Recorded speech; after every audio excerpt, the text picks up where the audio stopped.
Hello po sa lahat po ng mga Sagittarius. Ito po ang inyong money reading. Kumusta po kayo mga ate, mga dude?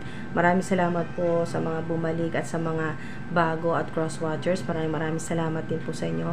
Ito po ay general money reading po. So hindi po magre-resonate sa lahat mga ate, mga dude. Paalala po na gamitin nyo pa rin po yung inyo pong intuition, ang inyo pong personal judgment or discernment mga ate, mga dude. Maraming salamat po. Umpisa na po natin agad.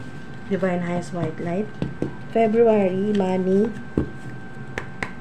May trabaho man po o wala sa ngayon, mga ate, mga dude. Ano man po ang inyong gender, patayuan sa buhay, ano man po yung pinagkakaabalahan po ninyo, basta may kinalaman po sa pera, may trabaho man po o wala. Yan po, mga ate, mga dude. Para po ito sa lahat. Kasama pa rin po ang mga 60 or 70 pataas. Kasama pa rin po kayo para po ito sa lahat mga ate, mga dude, na mga Sagittarius. February. Sa mga minor naman po, yan po mga ate, mga dude, ay kailangan pa rin po syempre ng gabay po ng mga adults. Yan po. Divine Highest White Light. Messages po para sa mga Sagittarius. Ask for help from others. Divine Highest White Light, Sagittarius, February. Ooh. Okay, so kunin natin nasa ibaba mga ate, mga dude, at ibalik natin. Yan po. Helper of Thought. Napakaganda. Wow. Salamat po. Alright, so meron kayo ditong donation, tithing, and charitable work. Ask for help from others. Helper of Thought. Okay. Sagittarius.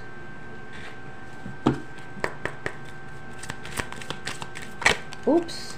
Ito na yun eh. Gusto niya lumabas eh. Girl with a snake. Mga tayo, mga dude, meron po kayo sa ilan na tinulungan po ninyo. Lalo na po sa pera. Tinulungan po ninyo pero kasi snake yung energy. So, narcissistic po ito. Maari din po sa ilan na plano nyo na pong maglagay ng boundaries o umiwas na po sa tao na to or mga tao na snake yung energy, no? Deceitful, narcissistic, maraming issue sa pera, ganyan po.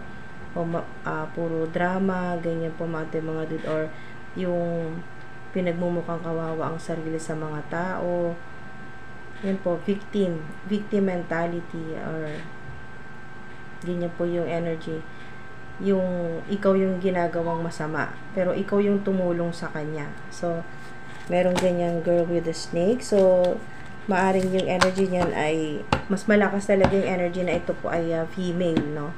Female. Or divine feminine. Tinulungan mo. Maari din mga ate, mga dun sa ilan, tinulungan mo itong female na ito, itong snake na female, tinulungan mo siyang makapasok ng trabaho or maipasok sa kung saan ka man nagtatrabaho, or tinulungan mo siya na magkaroon siya ng pagkakakitaan. So, meron dito naman na love, itong tumutulong sa'yo na mahal mo sa buhay na nasa other side, na nasa heavenly places na pumate mga dude, ay tinutulungan ka niya or ancestor mo ito. Mahal na mahal, unconditional love. Mahal na mahal ka nito ng loved ones na nasa heavenly places na. At tinutulungan ka niya na mas makapag-focus, yung isip mo hindi magulo, ganyan po. Tinutulungan ka na magkaroon ka ng clarity.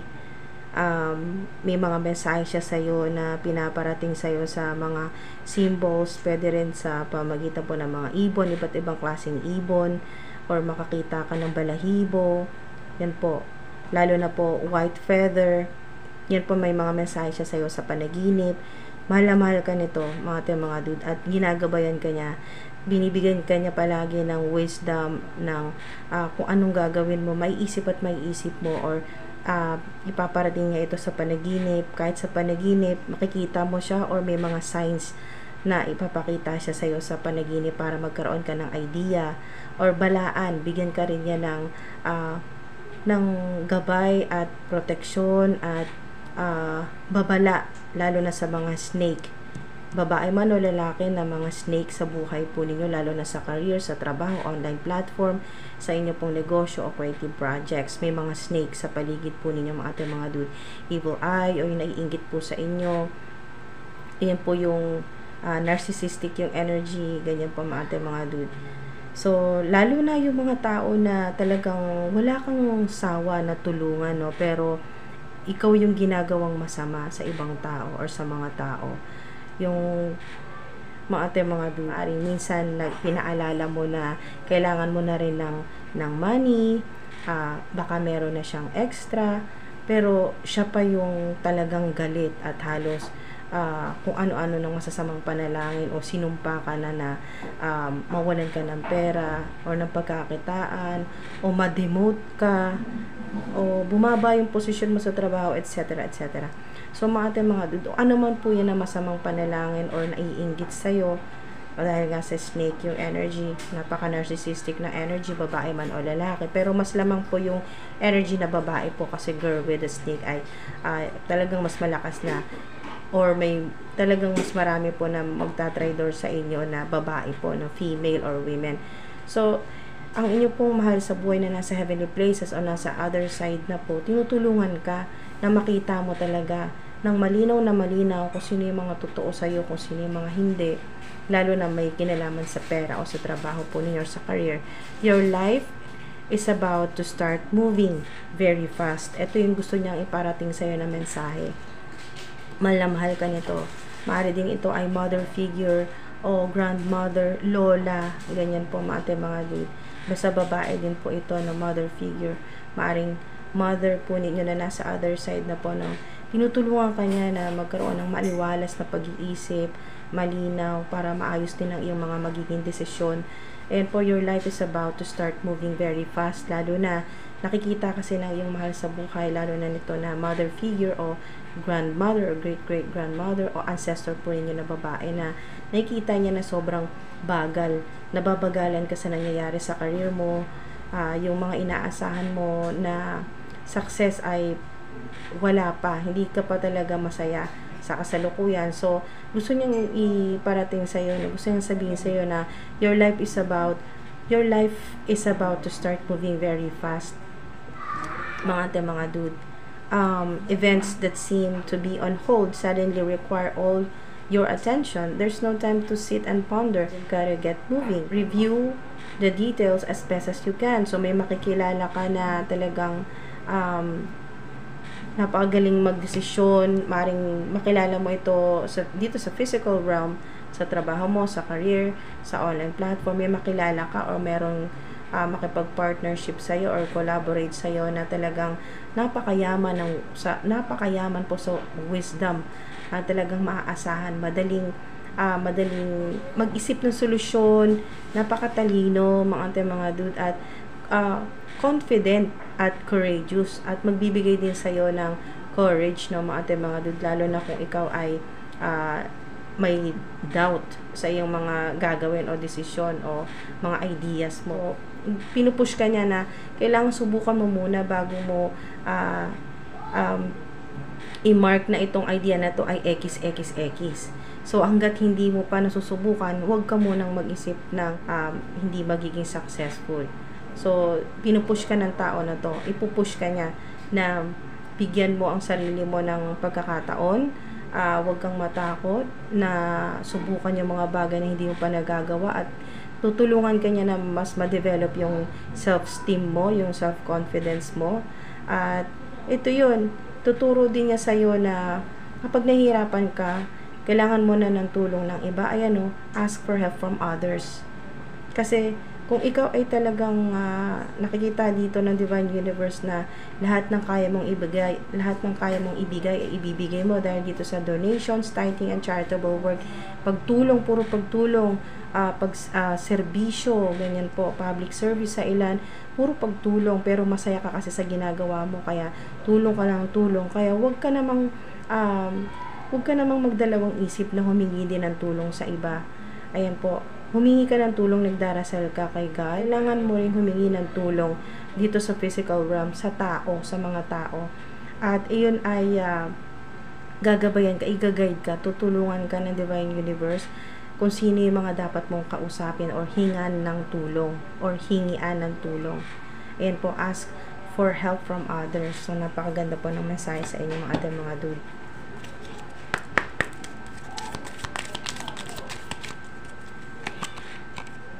Okay, so mask. Yung mask card ay may gaslighting dyan na energy. Meron dyang two-face na ugali or meron pong ganyan na energy na hindi mo, mga nakakasalumuha mo na may connection sa trabaho mo, sa career na talagang hindi mo kilala. Hindi mo talaga kilala. Maaaring sa social media ito, sa ilan na kayo po ay public influencer na hindi mo kilala, pero talagang ginagawan ka na hindi maganda or sinisira yung pangalan mo, reputation mo, may gaslighting na energy, mga nagpapanggap sa trabaho mo. Meron dito mga kapitbahay, ganyan po, lalo na kung alam kung ano yung trabaho mo. Nagkukunwari lang sila na mabait sila sa'yo, pero ang totoo, kung ano-ano, kasi may gaslighting. So, kung ano-ano yung mga sinasabi tungkol sa'yo pagka nakatalikod ka. So, konektado talaga. Girl with a snake at nakamask pa. So, meron ganyan na energy mga dude.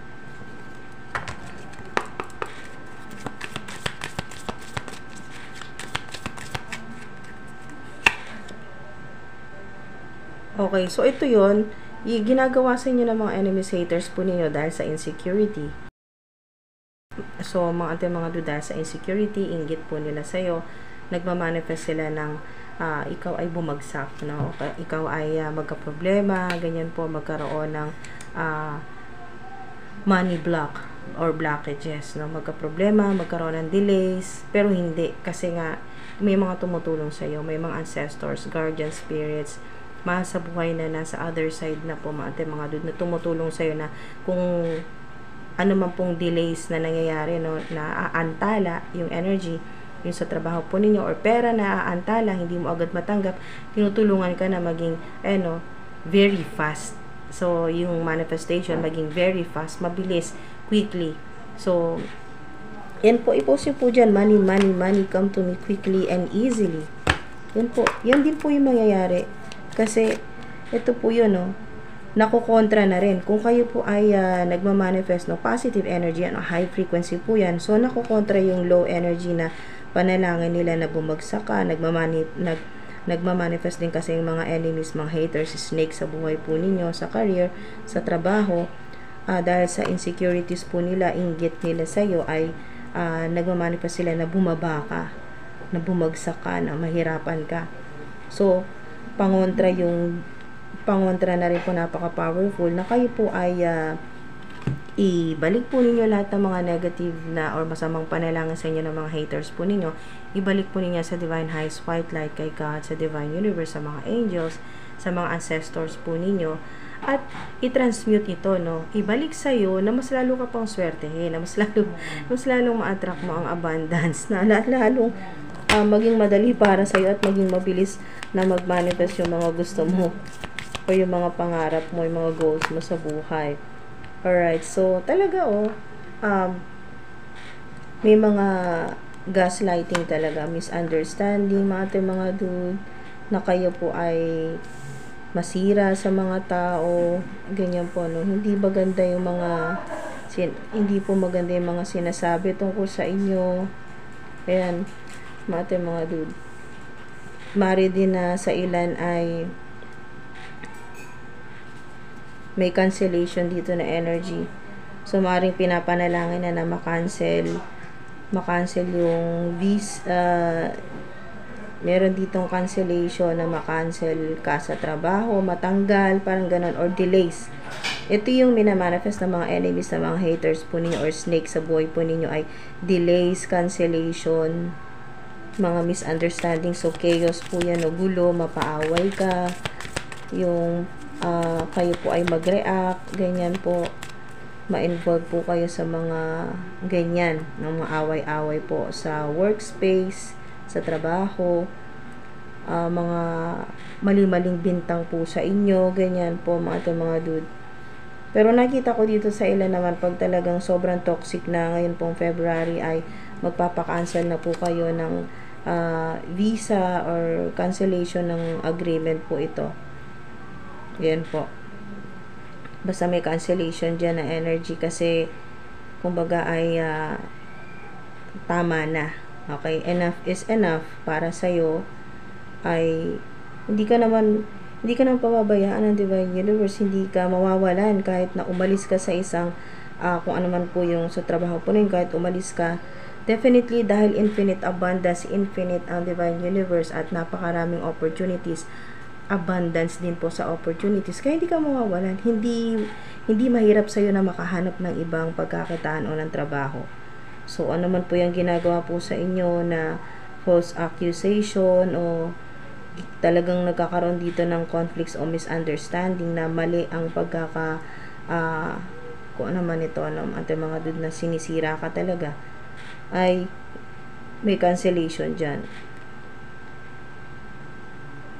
Okay, so meron din sa ilan, no, na nakakasalamuha po ninyo. Pwede po ito sa ilan na family member or family members, mga tao sa paligid po ninyo na talagang greedy, no, or hindi po nakokontento sa kung ano man po yung ginagawa po ninyo, hindi kontento sa binibigay mo o tinutulong mo sa kanila. Ayan po, meron po kayong nakakasalamuha or kasama po ninyo sa bahay, sa buhay. Yan po, basta involved po ang pera, materialistic yung energy. So, hindi nakokontento, hindi na-appreciate yung ginagawa mo, yung paghihirap mo, yung pagsisikap mo at lahat ng sakripisyo mo. Hindi na-appreciate yung bawat pera na ibinibigay o tinutulong mo. So, at laging hinahanap ay yung pagkakamali mo. Laging sinusumbat yung kakulangan mo or pagkukulang or yung pagkakamali. Puro mistakes. Ganon po mga dude. So, at sarili lang ang iniisip. Kasi ang energy ay selfishness. Dahil reverse kasi baliktad tong 9 of Cups. So, sa kasalukuyan ng ilan po sa inyo, hindi po kayo masaya. Hindi ka pa masaya sa nangyayari sa tahanan, sa family, sa home life, basta may kinalaman po sa pera, sa pagbabudget, sa mga bills. Hindi ka masaya kasi parang puro palabas lang yung pera. So, hindi mo nararamdaman yung kinikita mo, yung income mo, yung sinisweldo mo, hindi mo nararamdaman. Parang napakahirap ng trabaho mo. Pagkatanggap ng sweldo, wala na agad. Or pagkatanggap ng payments, nauwi na lahat sa pambudget, pambayad, ganyan, bills, pagtulong sa ganito, pagbigay sa ganyan. So, yung mga dude, sa ilan, ang sinasabi dito ng inyo pong mga ancestors, na mga angels, ganyan po, divine beings, ng inyo pong mahal sa buhay na nasa heavenly places na huwag kang mawala ng pag-asa. Huwag kang susuko, huwag kang panghinaan ng loob. Ituloy mo lang yung kung ano yung ginagawa mo sa kasalukuyan. Continue to push through. Yun ang naririnig ko. Yun ang sinasabi sa'yo na you've got to get moving. Basta tuloy lang, sipag lang. Tuloy mo lang kahit nahihirapan, kahit naiiyak ka na, konting tiis, mga dude, at ang sinasabi dito na your life is about to start moving very fast. Magiging mabilis na yan na kayo po ay aasenso, no? Mabibili nyo na yung mga gusto po ninyo, mababayaran nyo na yung mga loan, yung mga utang po ninyo, at may iwasan nyo na itong mga gumagawa po ng mali-maling kwento tungkol sa inyo, no? Gossip, betrayer, mga narcissistic sa paligid po ninyo, or mga haters po ninyo sa online platform, sa social media platform po ninyo. Kung ano man po mga mali-mali talaga, sobrang mali na paratang po sa inyo, mga dude, ay tutulungan po kayo dyan. Tinutulungan po kayo ng Divine Universe na kayo po ay malinis yung reputation, yung pangalan po ninyo. na talagang dadalhin ka ng Divine Universe sa kung saan mas magkakaroon ka ng inner peace, mas magiging maipapakita mo yung iyong skills, lahat ng kakayahan mo, yung ma-appreciate mo yung sarili mo. Kahit walang maka-appreciate sa'yo, ay makita mo yung worth mo. Ayan po, proud na proud sa'yo ang mga mahal mo sa buhay na nasa heavenly places na, ang inyo pong mga ancestors, ang mga anghel natutuwa po dahil kahit anong mga problema, hindi ka talaga nawawala ng pag-asa. Oo, umiiyak ka, oo, nangihina na rin yung loob mo dahil parang napakarami mong kalaban, parang maraming anytime gustong tumuklaw sa'yo at visit na visit sa'yo, mga dude, lalo na sa social media, sa ilan, mga may online platform. So talagang mga dude na enemies talaga mga dude na talagang enemy, talagang mortal na kalaban ang tingin sa'yo. So mga dude, wag kang panghinaan ng loob at malapit ng events that seem to be on hold suddenly require all your attention. So ibig sabihin, nandito na yung inyo pong abundance, yung inyo pong manifestation, nagmanifest na, parating na yan mga dude. So unconditional love, mahal na mahal ka na Divine Universe, hindi ka pababayaan, mahal na mahal ka ni God, unconditional love yan. Nagkamali ka man noon, ano man yung mga pagkukulang mo kay God, ano man yung mga nagawa mong kasalanan noon, mga dude, unconditional love yan. Mahal na mahal ka ni God, mahal na mahal ka ng Divine Universe. Kaya ayan mga dude, kung ano man yung gusto mong i-manifest, yan yung ma-attract mo. Kung ano yung gusto mong mangyari sa buhay mo, yan ang darating sa'yo ngayong February. Yan po. At wala na, kasi reverse na dito yung mga dude, at nakikita ko dito na mapuputol na rin yung kung sino man yung manipulative na energy sa inyo, no? Kung sino man yung nagmamanipula, nagdidikta, nagbibigay sa'yo ng limitasyon, mawawala na yan. Si God na bahala dyan. No weapon formed against you shall ever prosper. Amen. Alright? So mga dude, maraming salamat po. Ingat po kayo palagi. Salamat po mga dude sa like, subscribe po ninyo. Thank you po. Ingat po.